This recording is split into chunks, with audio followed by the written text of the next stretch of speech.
नमस्कार मित्रांनो, तर स्वागत आहे तुमचं आमच्या नवीन व्हिडिओमध्ये। तर आजचा आपला व्हिडिओ आहे आपल्या नवीन गाडीमधून। तर म्हटलं की नवीन गाडी आहे तर आजचा आपला व्हिडिओ हा इथूनच शूट करूया।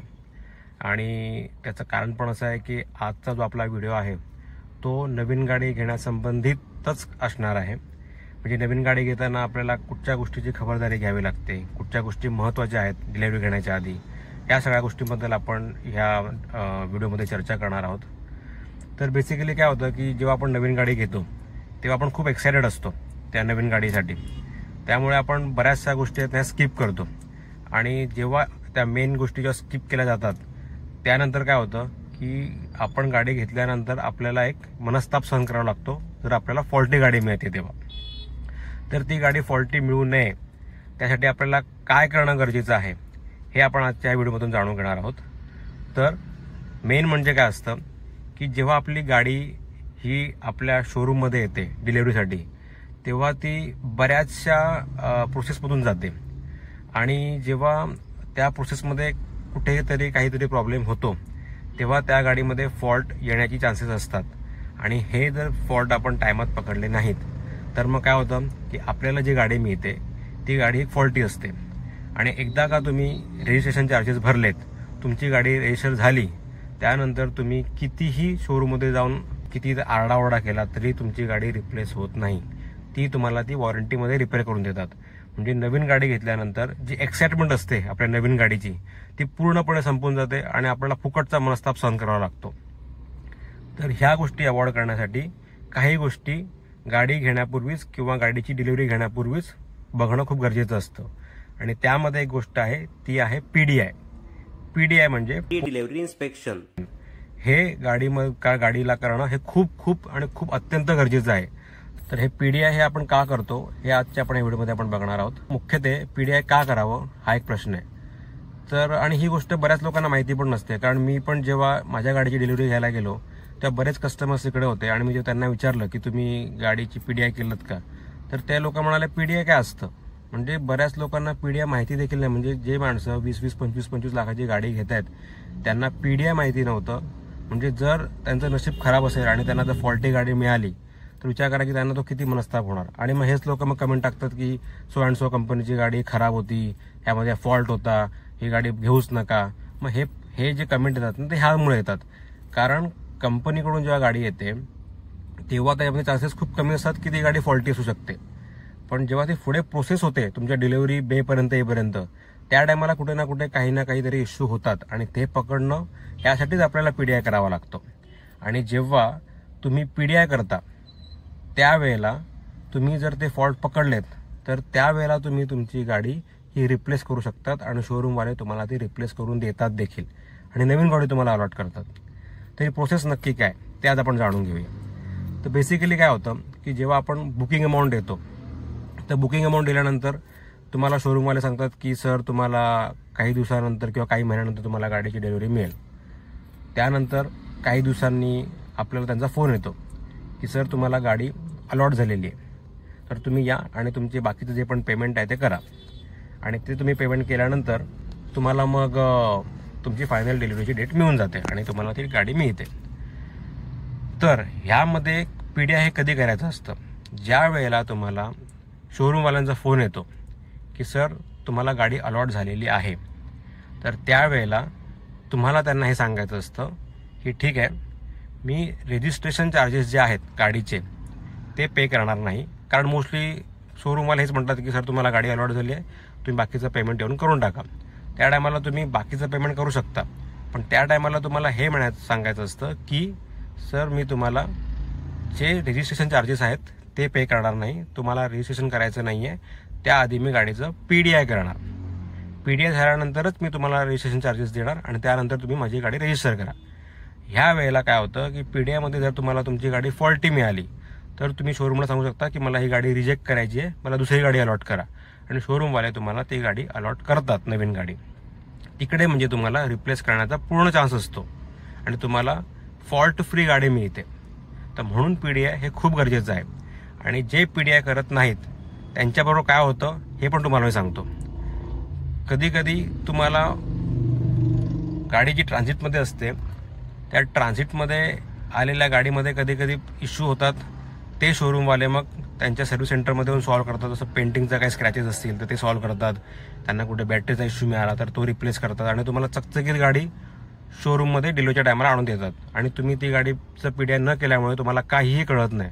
मग त्या गाडीमध्ये काही दिवसानंतर महिन्यानंतर प्रॉब्लेम यायला चालू होतात. दुसरी गोष्ट अशी होते की जे लोक PDI करतात आणि PDIमध्ये ते जे गाडी रिजेक्ट करतात त्या गाड्या ह्यांना काय करायच्या असतात, त्या गाड्या त्यांना आता विकायच्या असतात किंवा त्यांना त्या कंपनीला पुन्हा पण रिटर्न द्यायचे असतात. पण मोस्टली शोरूमवाले कंपन्यांना त्या गाड्या रिटर्न देत नाहीत. ते हे बघतात की ही गाडी लवकरात लवकर विकली जायला पाहिजे आणि त्यावेळेला ते असे गिरायक शोधतात ज्यांना PDI नावाचा प्रकार माहिती नाही, जे फक्त गाडी घेण्यामध्ये एक्सायटेड आहेत, त्यांना बाकी काहीच प्रोसेस माहिती नाही आहे. काही लोक एकदम एक्साइटमेंटमध्ये काय म्हणतात की आम्हाला 4 दिवसामध्ये गाडी पाहिजे, 5 दिवसामध्ये गाडी पाहिजे. पण जर तुम्हाला गाडी फ्रेश मिळणार असेल ना तर ती गाडी तुम्हाला कधीच लवकर अलॉट होत नाही.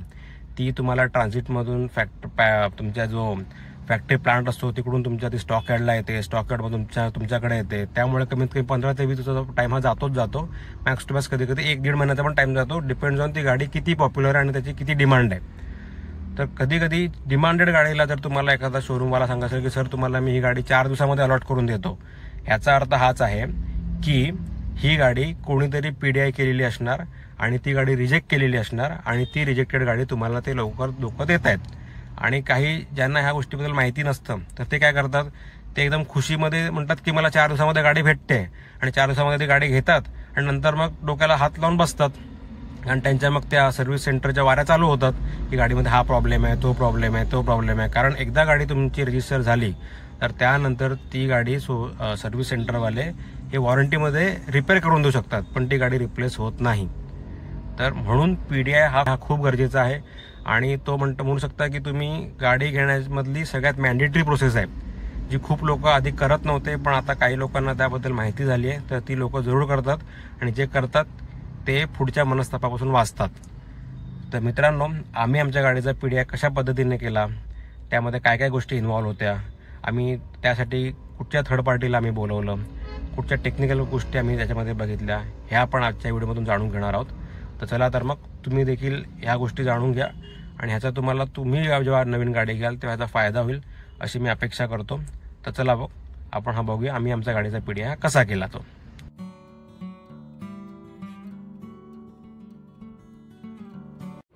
आमची गाडी ज्या स्टॉक यार्डमध्ये होती ते स्टॉक यार्ड ठाण्यापासून सुमारे 30 किलोमीटर अंतरावरती आहे. ते स्टॉक यार्ड पडघा ह्या गावामध्ये आहे. तर आम्ही आमच्या गाडीचा PDI करायला तिथे पोचलो.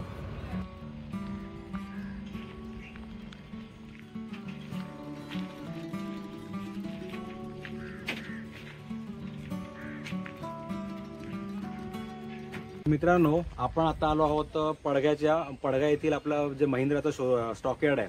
तर आपण आता महिंद्राच्या स्टॉक यार्डला आलो आहोत. गाड्या कशा आहेत ते तुम्ही इथं बघून घ्या. त्या पूर्ण ज्या पण गाड्या आहेत ना सगळ्या महिंद्राच्या आहेत.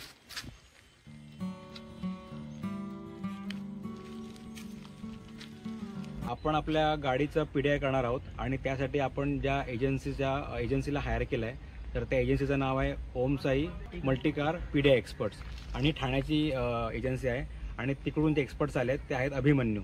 तर हे आहेत अभिमन्यू सर आणि हे आज आमच्या गाडीचं PDI करणार आहेत. चला तर मग आपण PDI स्टार्ट करूया. सर्वात आधी गाडीच्या एक्सटेरियर बॉडीची PDI करायला सुरुवात केली. गाडीचा VIN नंबर, इंजिन नंबर हा आम्हाला अलॉट केलेल्या गाडीचाच आहे की नाही हे देखील त्यांनी चेक केलं. VIN नंबरमध्ये बरेच कोड असतात आणि त्या कोडमुळे आपल्याला गाडीची मॅन्युफॅक्चरिंग मंथ, मॅन्युफॅक्चरिंग इयर हे कळण्यास मदत होते.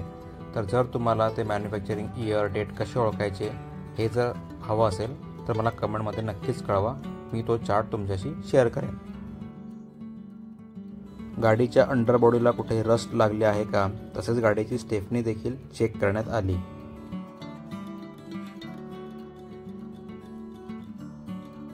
आमच्या गाडीची अंडरबॉडी एकदम परफेक्ट होती.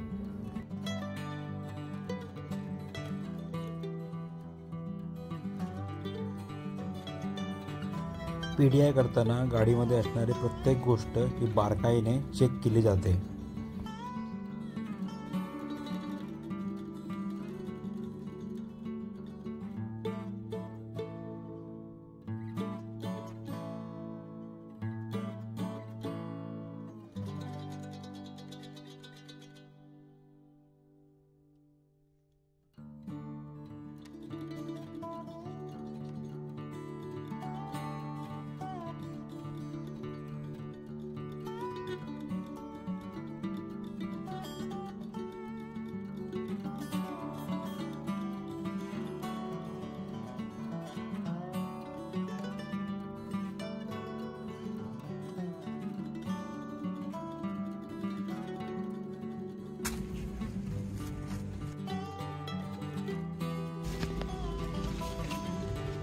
ये आप ऐसे चेक करेंगे तो क्या होता है हाथ से? इसमें डेंट पता चलता है, डेंट। अच्छा,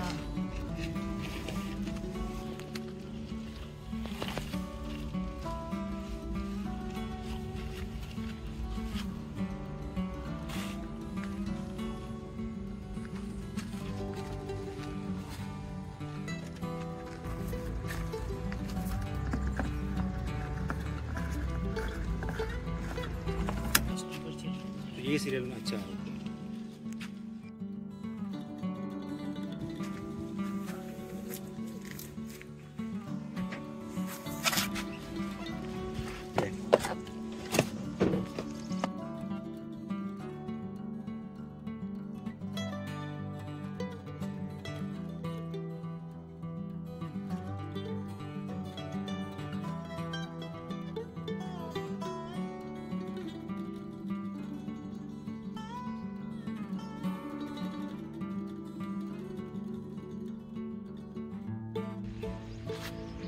ओके। ये लॉक और थोड़ा बाहर आना चाहिए, फिर lock होगा। अभी लग गया। अभी लॉक हुआ, लेकिन वो डबल टेप तो ठीक है। उसका देखते। यासाठीच प्री इन्स्पेक्शन खूप जरुरी आहे।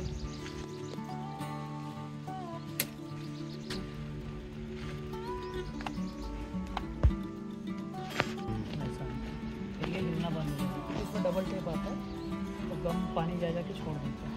अंदर का तो प्रॉपर है, फिर भी दोनों साइड का चेक करना है। फिर बाद में आवाज देते रहेंगे। हाँ, कुट हाँ। एयर लगेगा तो एयर भी पास करेगा ना, हम्म। फर करेगा।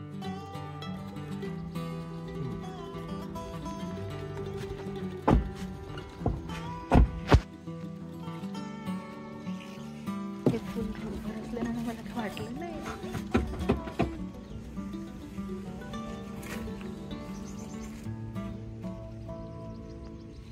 तर मित्रांनो, आता अभिमन्यू सरांनी आम्हाला एक छोटासा हा इश्यू दाखवला आहे की इकडे थोडं बघा हे जे पॅनल दिसतंय इकडे प्रॉपर स्टिक झालं नाही आहे. तर ते म्हणतायत की तुम्ही हे शोरूममध्ये दाखवा. हा मोठा इश्यू नाही, पण हे तुम्ही फिट करून घ्या, जेणेकरून मग पुढे तो गाडीचा नॉईजमध्ये वाढणार नाही, म्हणजे नॉईज वाढणार नाही. तर ह्या सगळ्या गोष्टी PDI मध्ये पकडल्या जातात, म्हणून PDI खूप गरजेचं आहे. त्यानंतर आम्ही इंजिन कंपार्टमेंटचं इन्स्पेक्शन चालू केलं.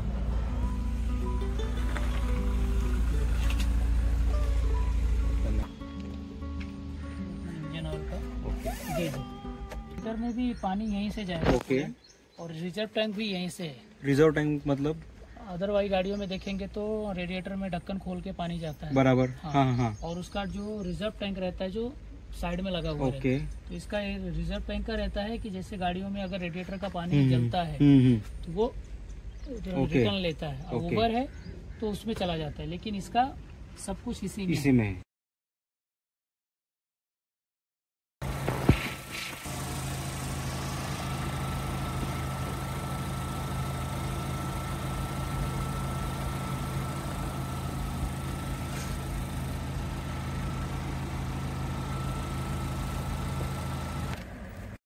आता वेळ होती गाडीच्या इंटिरियर पार्टच्या इन्स्पेक्शनची.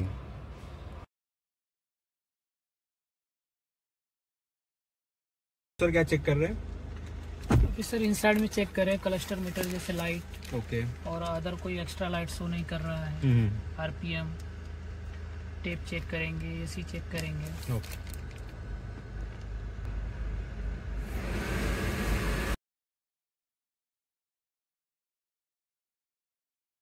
ये क्या है? AC टेम्परेचर गेज है, AC का कूलिंग कैपेसिटी चेक करेंगे।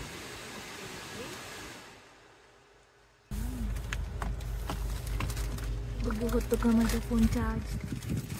हाँ होतं.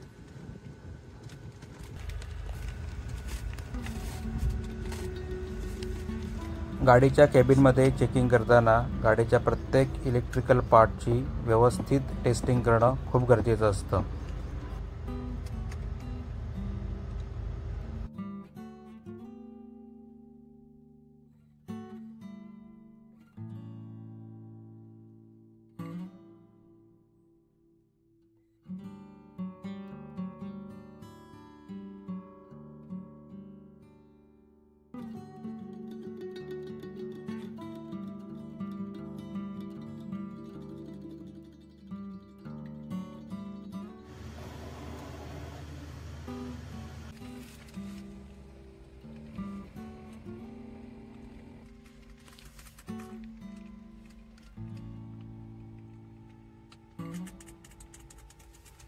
इसमें जो सनरूफ का लीकेज है वो एग्जैक्ट तुरंत नहीं होता है। प्रॉब्लम कब आता है कि आपका पार्किंग पे डिपेंड करता है कि आपकी पार्किंग ओपन में है या साइड में है। ओके। तो इसमें जो आउटर धूल मिट्टी जाते हैं तो वो उसके वजह से इसका जो ड्रेनेज पाइप होता है वो चोकअप हो जाता है। इसके लिए पानी ओवरफ्लो होके फिर साइड से पानी आपका लीकेज होता है, लेकिन उसका आपको खास ध्यान रखना पड़ता है कि उसका चोकअप जो है निकाले, बार बार चेक करवाए सर्विस सेंटर से। इसके हम लोग क्लीनिंग टाइम टू टाइम करेंगे। हाँ, तो उसका इशू क्लीनिंग भी ड्रेनेज पाइप के लिए ही क्लीनिंग होता है, बाकी और कोई क्लीनिंग नहीं है इसमें। सब प्रॉब्लम आता है तो इसमें 4 ड्रेनेज दिए हमें। ओके। ये दोनों पिलर के नीचे हैं और पीछे के हैं। ओके। तो उसमें ड्रेनेज पाइप होता है जो पानी नॉर्मली गिरता है और सीधे टायर के इधर गिर जाता है।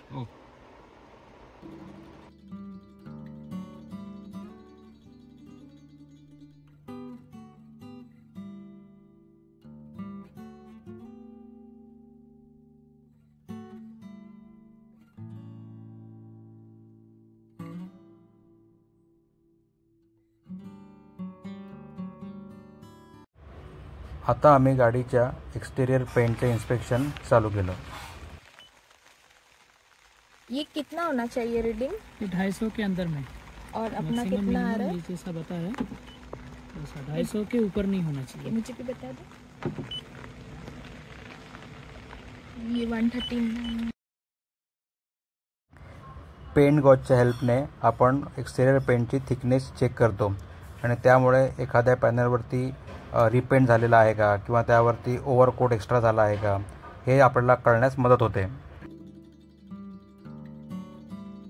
अशा पद्धतीने ऑलमोस्ट 1-1.5 तासानंतर आमच्या गाडीचं PDI कंप्लीट झालं आणि आमची गाडी एकदम परफेक्ट होती। जैसे आपने मतलब PDI किया, बारिश के टाइम होने के बावजूद आपने काफी अच्छे से उसको हैंडल भी किया। वो तो है, थोड़ा सा रुक के करें, लेकिन करने आए हैं तो काम करना ही पड़ेगा। बिल्कुल। और अगर आप किसी को PDI करने के लिए अगर आपको कांटेक्ट करना है मुंबई या थाना में, तो आपका कांटेक्ट नंबर एक बार हमारे व्यूअर्स को बता नंबर है 7052 369430। ओके। और आपके मल्टीकार PDI एक्सपर्ट। ओके। तर मित्रांनो, अशा पद्धतीने हे PDI केलं जातं। ह्याला खूप पेशन्स लागतात। तुम्ही घाई गडबडीत किंवा अर्ध्या तासामध्ये होण्याची गोष्ट नाही आहे। यासाठी प्रॉपर पेशन्स असावे लागतात आणि मेन म्हणजे जो PDI करतोय तो माणूस प्रॉपर नॉलेजेबल असणं गरजेचं आहे, तरच तो तुम्हाला तुमच्या गाडीमधले बारकाईने काही गोष्टी असतील ते समजून सांगू शकतो। अशा पद्धतीने आम्ही आमच्या गाडीचं PDI केलेलं आहे। तर मित्रांनो, तुम्हाला आमचा हा PDIचा व्हिडिओ नक्कीच आवडला असेल आणि ह्या व्हिडिओमुळे तुम्हाला देखील जेव्हा तुम्ही नवीन गाडी घ्याल तेव्हा हेल्प होईल अशी मी आशा बाळगतो। तर जर हा व्हिडिओ तुम्हाला आवडला असेल तर व्हिडिओला नक्कीच लाईक करा। चॅनलवर नवीन असाल तर चॅनलला सबस्क्राईब करायला देखील विसरू नका। तर पुन्हा भेटू असेच काही महत्त्वपूर्ण व्हिडिओ घेऊन। तोपर्यंत टेक केअर, बाय बाय।